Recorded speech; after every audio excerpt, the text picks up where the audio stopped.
Avez-vous entendu parler de Malthus? C'est un économiste du XVIIIe siècle, donc de l'école néoclassique, qui préconisait la limitation des naissances. C'est-à-dire que en fait, les populations sans moyens, en fait, que les pauvres devraient limiter les naissances parce qu'il pensait que la surpopulation disons, une démographie galopante posait des problèmes parce qu'on ne pourrait plus la nourrir. Le monde ne pourrait plus la nourrir. Il a oublié de prendre en compte que la révolution industrielle allait arriver. C'est un paramètre très important parce que le progrès technoscientifique a apporté beaucoup d'évolutions. Donc, tous ces progrès permettent d'améliorer la vie et en fait, il n'a pas pris en compte ce paramètre très important, donc il s'est trompé complètement. Et pourtant, c'est un économiste donc qui était par ailleurs pasteur anglican, qui s'est complètement trompé quoi, et sur l'avenir et sur le futur des humains. Donc ça, il faut le prendre en considération. Il y a beaucoup de philosophes et d'économistes qui ne prennent pas en considération certains éléments de l'évolution, du progrès, et qui se trompent beaucoup en faisant des prédictions.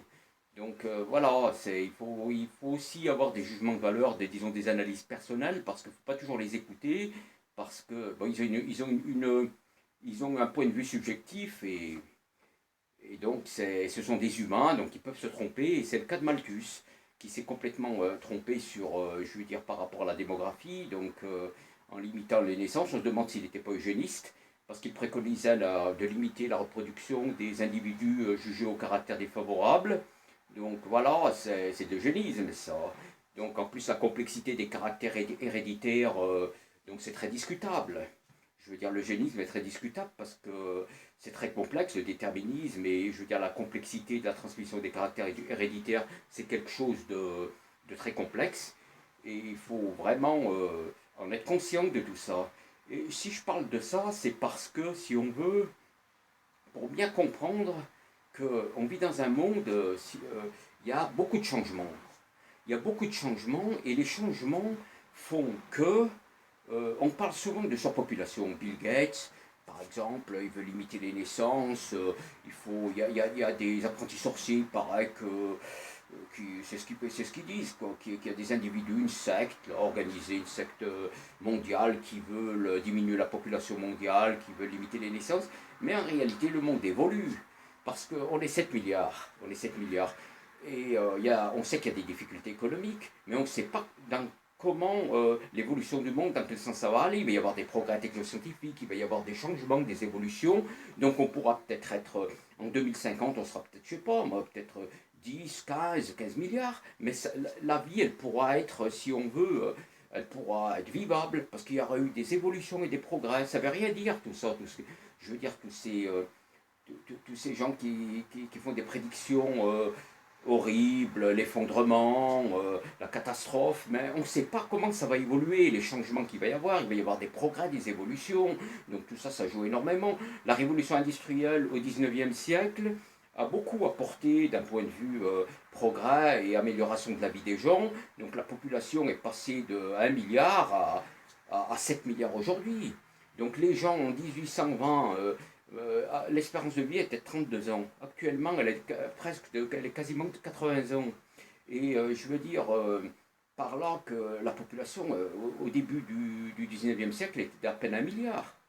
Et il y a eu une augmentation de 6 milliards grâce au progrès technique et je veux dire à l'évolution des sciences et à toutes les améliorations de la vie. Donc il faut vraiment comprendre que les théories malthusiennes sont complètement à côté de la plaque. Quand il dit que la démographie augmente de façon géométrique, c'est-à-dire 4, 8, 16, 32, et que la nourriture, l'alimentation, ça augmente de façon arithmétique, 1, 2, 3, 4. Mais ça, ce sont des théories, je veux dire, complètement abstraites, qui n'ont aucun sens. Et je veux dire, il y a des éléments à prendre en considération, c'est le progrès technique, le progrès des sciences, les évolutions, les changements.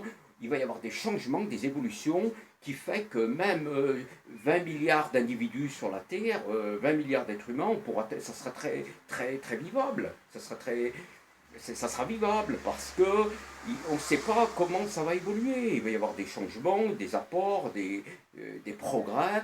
Donc il ne faut pas être un de ces pessimistes qui va, disons qu'un de ces apprentis sorciers qui pensent qu'au catastrophisme, à l'effondrement. Peut-être que la vie, on vit des moments difficiles, bon, ce sont des cycles, mais peut-être que dans quelques décennies, ça va s'améliorer.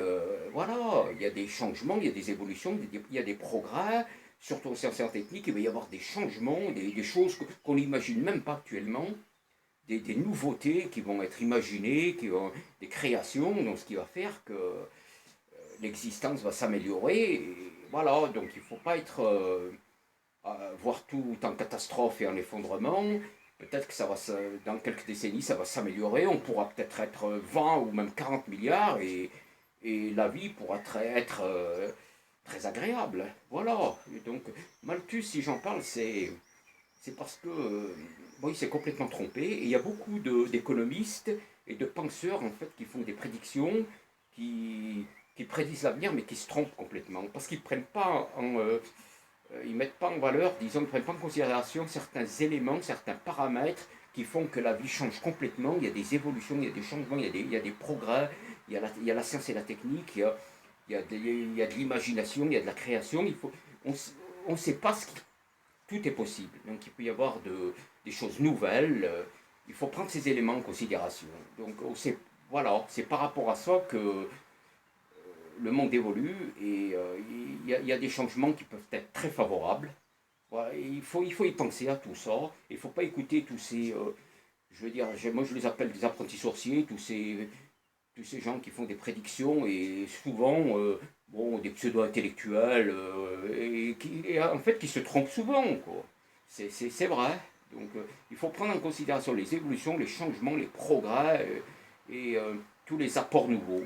Voilà les amis, c'était mon message, j'espère que ça vous plaira et bon, mettez un gros pouce, abonnez-vous. Allez, à bientôt les amis, à bientôt.